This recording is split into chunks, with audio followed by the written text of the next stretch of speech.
Welcome to A Dark Path, a podcast exploring the depths of witchcraft, magic, the occult, and all things mysterious. Join us on this journey into the unknown, down a dark path overgrown. Find spells and rituals, folklore and legends. Come, set your candles alight to clear your mind and unwind. Delve into the shadows to uncover a dark path.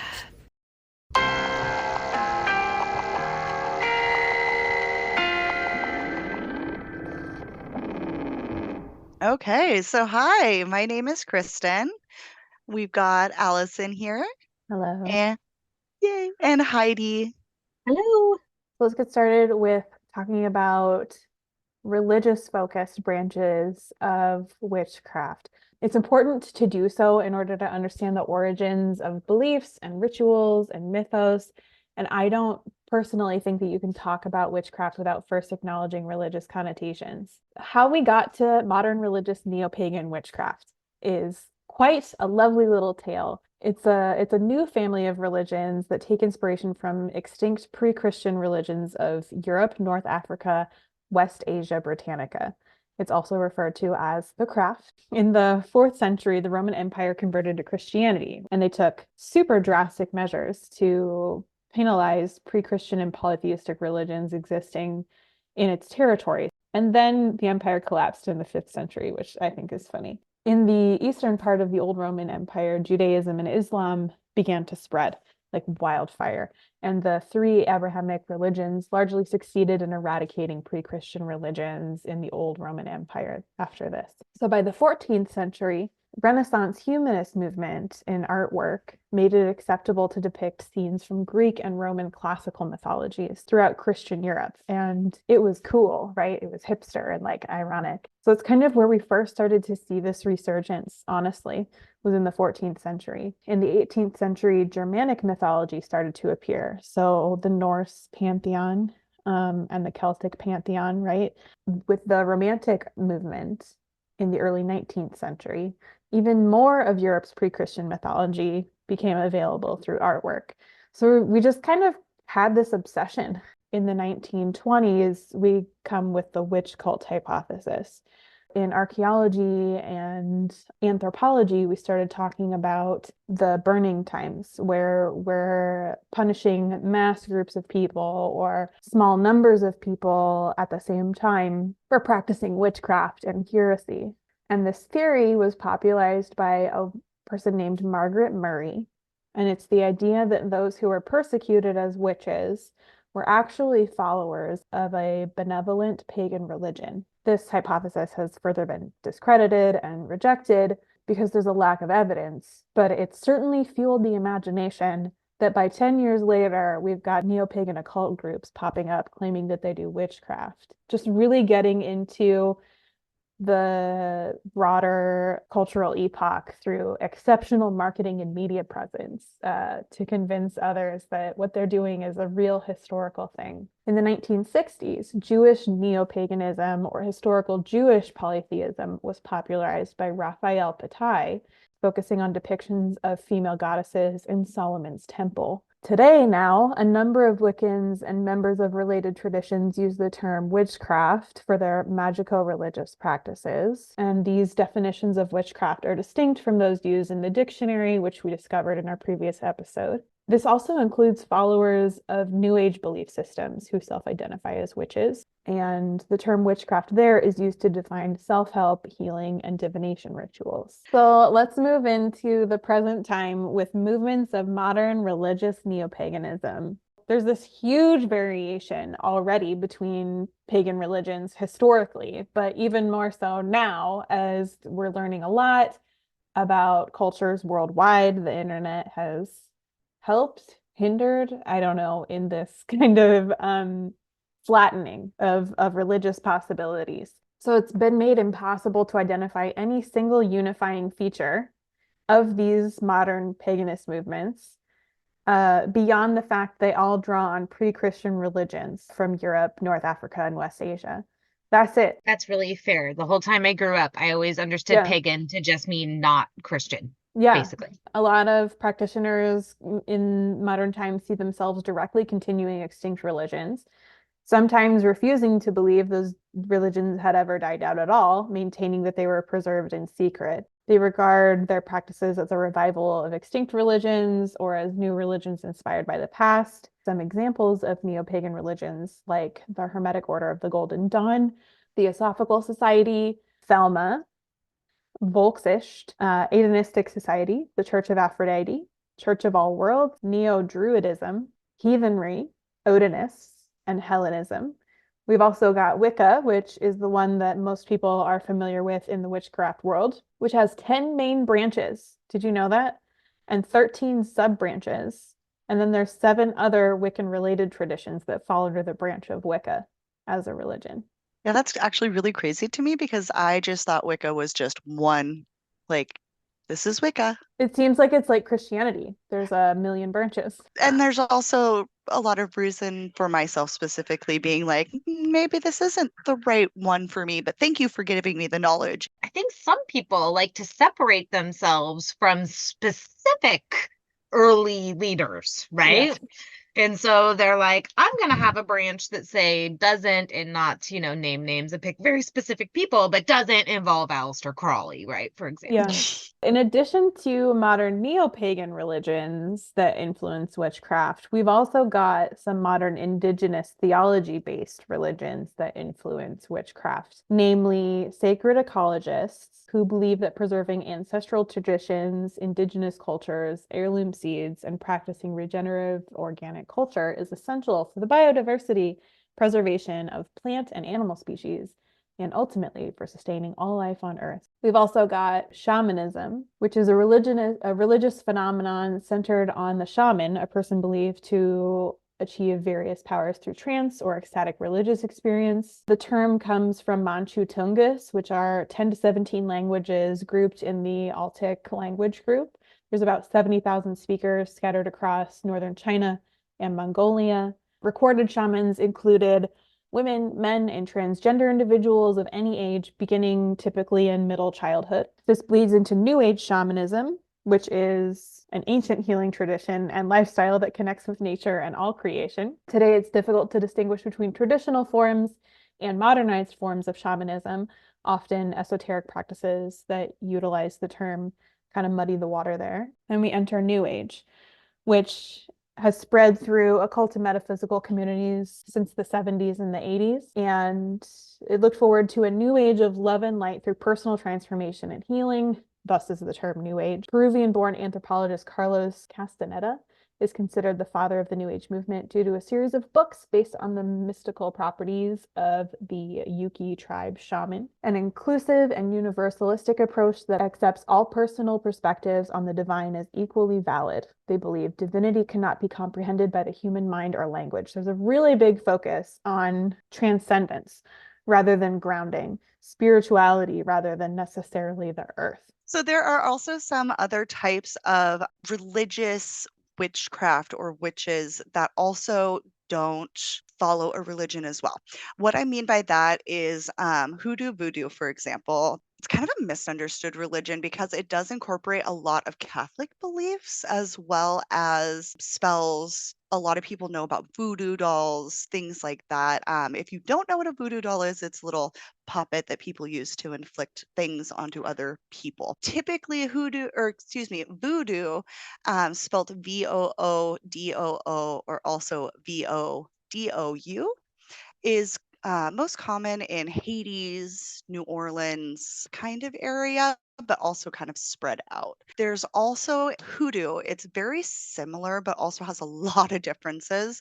It's a traditional form of folk magic. It can have different meanings depending on who's using it, what their practice entails, but typically it's more from African practices and beliefs.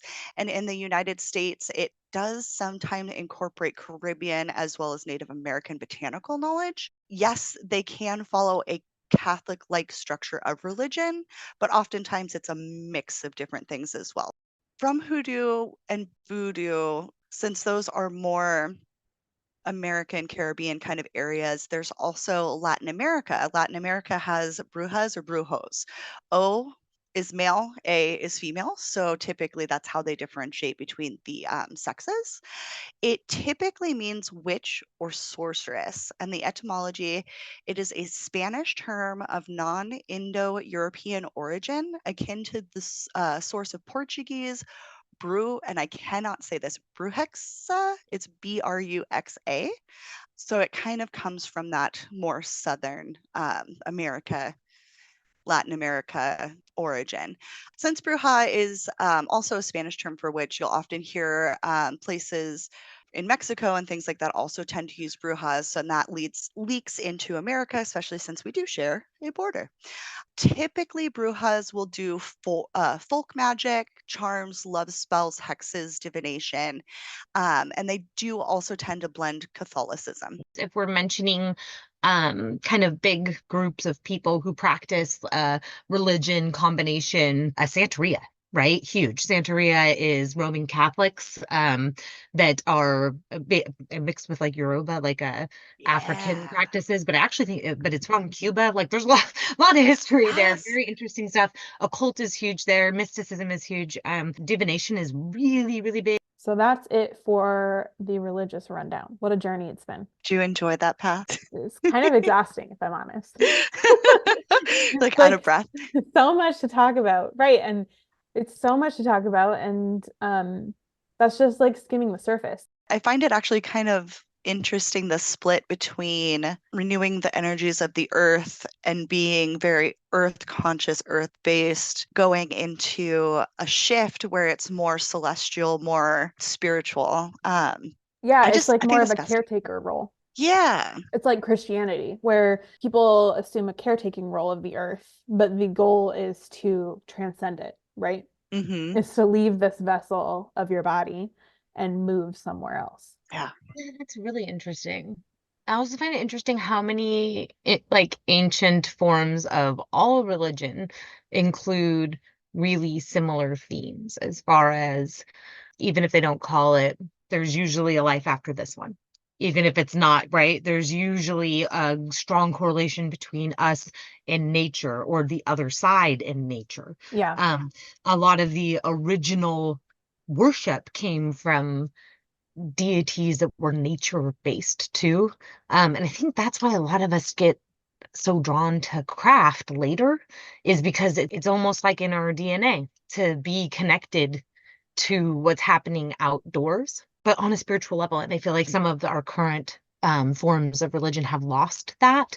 Yeah. I know there are really specific groups of people like around the planet who have that integrated into their lives, like being outside more, and like it makes you live longer, like all sorts of things.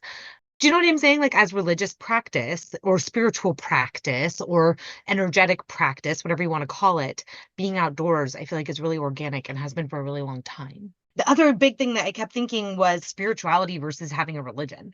And I think that that's part of what I like about craft, is that I like being spiritual. I don't like having a religion. But some people are interested in worshiping a greater power, and you can totally do that with witchcraft. And I argue you can use whatever religion you want to use. It doesn't have to be one that's specifically neo-pagan. Yeah, absolutely. I mean, Absolutely. because coming down to even just a prayer is a spell. I want to be clear, this podcast isn't about bashing Christianity. It's like we all have, the three of us have religious trauma, right? That's a fact. And we're not saying that you can't be a Christian and be a witch. I want to be very clear, because you can. I'm an energetic healer, and I work with Jesus through energy healing all the time. Even when I quit considering myself a Christian, I never gave up Jesus. I don't have issues with Jesus. I have issues with rules and things of that nature. So for me, party continues with my main man, Jesus. Just also have added some more dudes to the program. And I'm all about like every path leads, not just one path. See, and that's the thing that really drew me more to witchcraft, or the craft, or however you want to say it, is that going back into religious trauma, like Christianity was always, this is the way. But how is this the way if the people around me aren't portraying that way? Yes, just continue thinking for yourself, regardless of your path. What a right? Use your brain. concept. I know. Right? There's not so much religious aspect as it is to me, with my research, is like, what tools do you use? What tools do you use to practice? What tools do you use to communicate? And oftentimes it comes down to, are you an earth witch? Are you, an elemental where you use fire, air, water, um, earth? And it's not, all I can think of is Captain Planet, earth, fire, water. I miss Captain Planet. Right? I'm such a hurt witch. You have no idea. But yeah, there's so much, because there's cosmic witches. They will employ the craft with heavenly bodies, stars, moons, astrology. They focus on energies and influences of the planets and just kind of like cosmic happenings. You can even narrow that down into solar or lunar. So like solar would be more of a sun practice, connecting with the energies of the sun. Lunar is the same, just with the moon and the phases of the moon and connecting with those energies. And it leads to a lot of different paths. And then going into like green witches, the center of their practice is the environment. So plants, trees, really anything that grows in the earth or on the earth. So a lot of that is using the natural world around them. And all of these different branches are all saying the same thing to me. So a hedge witch is often interchanged with green witches. They both practice natural earth magic. Hedge witches typically tend to focus on the hearth or the home. To me, that my thinking of is, if you're good, if you're healthy, if your home is set, you can go out and help more people. There's cottage witches. There's all these different names for, again, that really say the same thing. And then going even deeper into it, you can break it off into like kitchen witch, tea witch, like really, what is the tool that you use? A lot of people also tend to really love crystals. Again, it goes under elemental, it goes under green witch, it goes under like so many different things. With every single type that's out there, my personal thoughts are that we're just trying to explain the tools that we use. I don't know, one is going to be better than the other because they use these things. But at the same time, it's, what do you resonate with? What do you take from it? And how do you better your family and your friends and your life, which in turn should hopefully help to better the community. We've been traveling together down a dark path. Now it's time to take a break and listen to some of our sponsors. A Dark Path will return after these messages. Light the way on your dark path with Wise Wolfcraft's unique selection of tools for living with intention. From manifestation kits to altar items and divination tools, we have everything you need to connect with your inner wisdom. Wise Wolfcraft offers Reiki and other energy healing sessions, divination readings, and a variety of classes on topics like intuitive tarot and personalized spell work. Unleash the power within. Visit Wise Wolfcraft today online at wisewolfcraft.com and on Facebook and Instagram as @WiseWolfcraft. Wise Wolfcraft, tools for living with intention. Needing guidance on your dark path? Explore the mysterious world of Jupiter's Omens, offering handmade rituals, spells, and tools to focus your intention during spell work, vintage altar tools and decor, and intuitive tarot sessions utilizing claircognizance. Visit Jupiter's Omens, where the mystical and macabre meet, at jupitersomens.square.site. That's jupitersomens.square.site. Welcome back. So I have just a few questions for all of us. Let's touch on whether or not our practices are religious. No, I don't feel that mine is a religious practice. I feel like religion is about the people and their group thoughts, whereas practice is about the individual. And it's really wonderful to have a group of people that have similar thoughts, similar ideals, can help each other out in different, whether it's a physical thing or a spiritual thing. And that's what religion should be in my mind. But for me, it's just so much better to have my own thoughts recognized, to have my own needs recognized. Doing it for myself, by myself, just really empowered me when I needed it the most. So like the three of us have similar ideas in that we're all open-minded and very understanding, empathetic, and very loving. But all three of our practices look so different from the next one. I can guarantee it. Yeah. Even though we do a lot of the same things, all three of our practices are very different.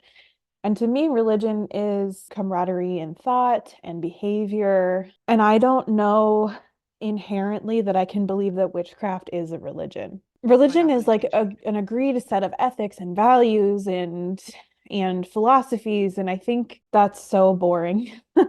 I definitely spiritual practice for me, definitely. But it's my spirit with source whom I don't worship. Right. And you know how I feel about deities. I'm like, if you're asking to borrow something from a friend, you might give them a gift in exchange. You might offer a favor back. That doesn't mean you're worshiping them. For me, the biggest thing in religion is that you are worshiping something, whether it's God or it's Charles Manson or it's, whatever, it is worshiping something else. So a coven could be a religion. Like you could have a Exactly. religious group be a coven, but it doesn't have to be. We've touched upon our practices, so let's kind of outline what they look like. So for me, it's very like hot, fast, and loose. Like I am an extremely non-committal person in general, and my witchcraft practice reflects that.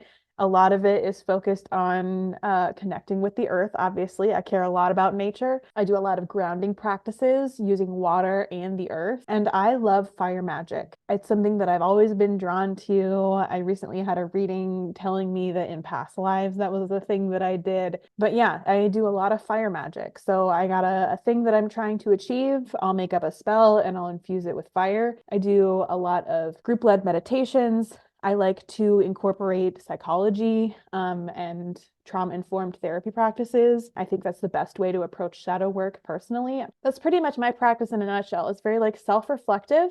And then I also try to teach others how to do that or like facilitate. And then I do my own fire rituals. They've never let me down. And then I also try to teach and facilitate that in other people. Always love candles, candle magic, fire magic, whatever you want to call it. I've always called it candle magic because it's not just the fire. It's so sexy.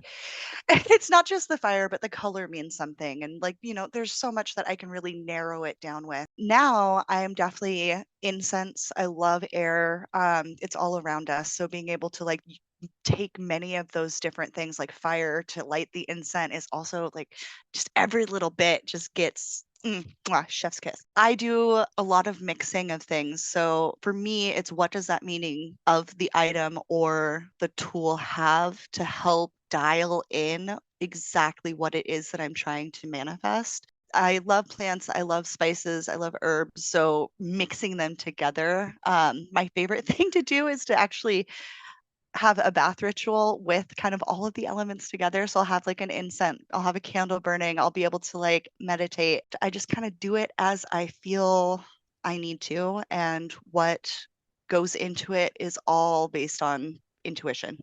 Most of my practice is led by intuition. I do like to make a big difference for myself between my ritual stuff and my daily practice. That's been a thing where I found a lot of power and enthusiasm for is distinguishing those practices. I really like to teach other people. That's a big part of my calling, and not teaching them teaching them what I do and then helping them develop their own personal spin on that or something totally different, just depending on who they are. I am big on connecting with nature, like a lot of us are.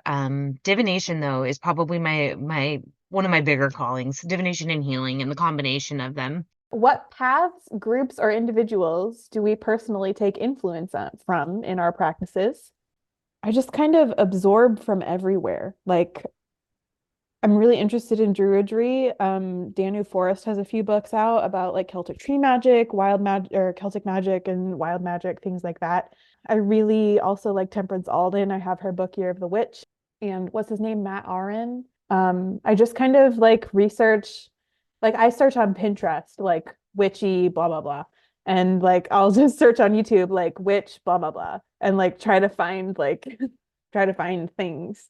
Also, though, I guess I'm influenced by the main understanding of a witch, the Halloweeny broom in the sky kind of a situation.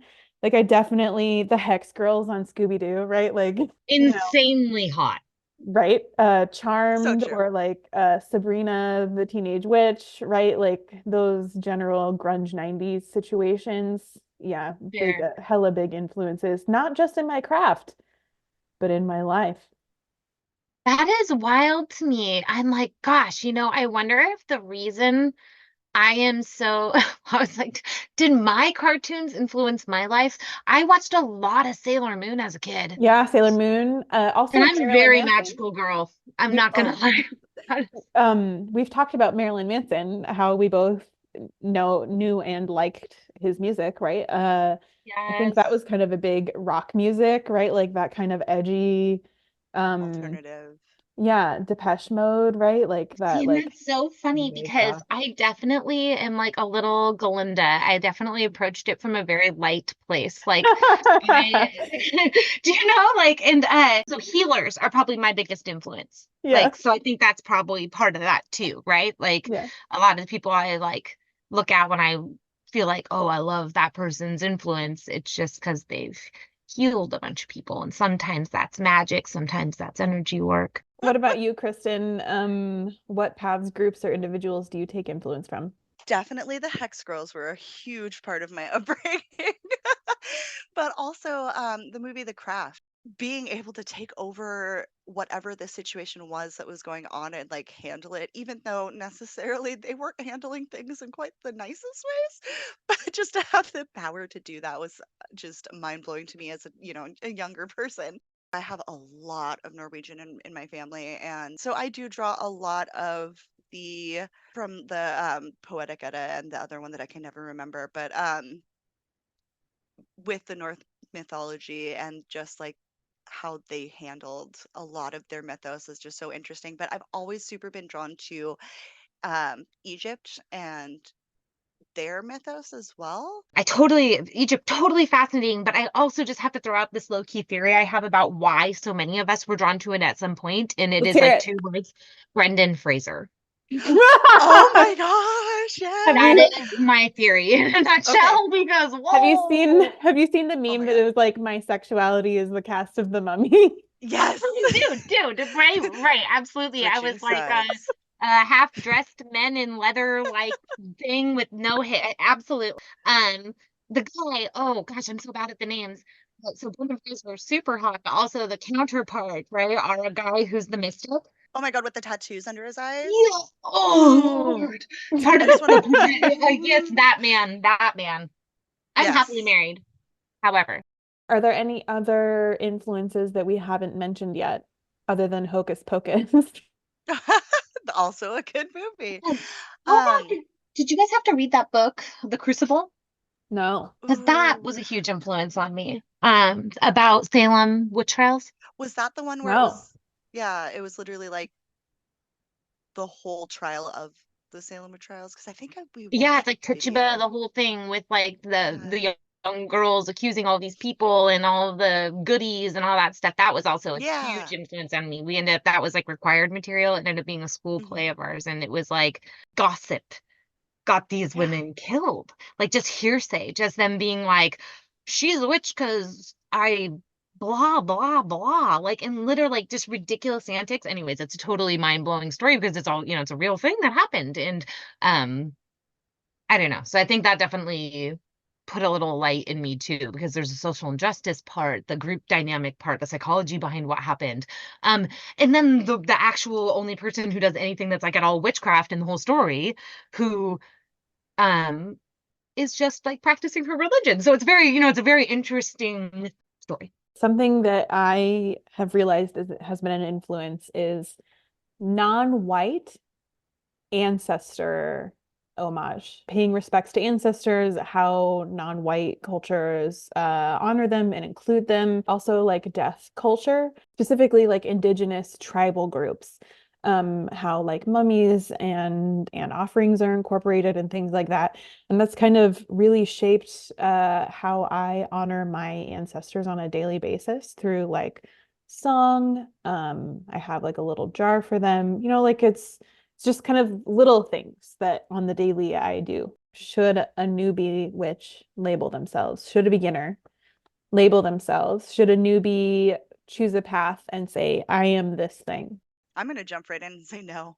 Never label yourself as one thing. Always learn, always branch out, always, even if you don't agree with something, you know it. And then you have the basis as to why you don't agree with it versus, I just don't like that. So I feel like if labeling yourself empowers you, go for it, but be open to change. Because especially if you're at the beginning of your journey, you might not have the correct label for yourself. If you're somebody who can give yourself a label and then easily depart from that label and shift to something else, then I would say, world's your oyster.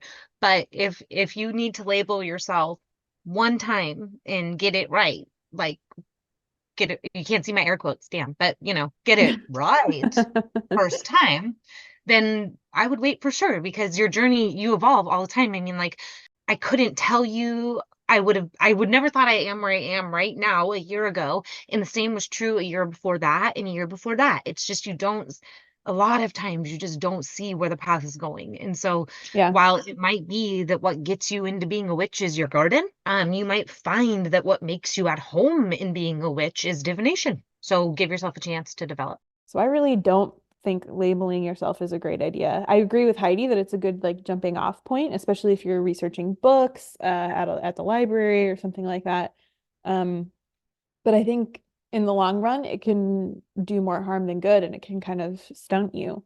Yeah, I agree with that too. I just do think that some people couldn't be a witch, but they could be a white witch.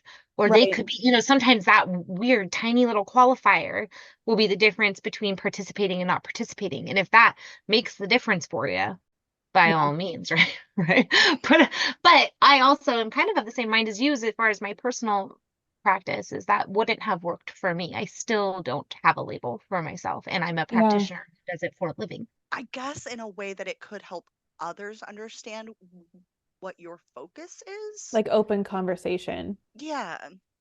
And then oh, I'm going to go to the healer because of my scraped knee because they're a healer witch, whereas I'm going to go to the kitchen witch for the cold remedy. I could see how it could be beneficial. I personally don't want to label myself. That's why I usually always stick to eclectic, which means everything. I do my thing regardless. Yeah. That's what it comes down to. Yeah, that's what's important is your own intuition. And I don't know, maybe it sounds a little judgmental. I still believe though that labeling yourself can really influence where your intuition goes, right? And I agree. I think it yeah. can definitely pave part of your path. Or I can't do that because I'm this. Yeah. Yeah, absolutely. Absolutely. But again, some people need the qualifiers. That's like some people will be drawn to Wicca because of the That's set fair. of rules. Yeah. Right? Not us. Well, on that note, we're going to wrap it up for today. Heidi, do you want to plug your business? Oh, sure. So Wise Wolfcraft, wonderful business.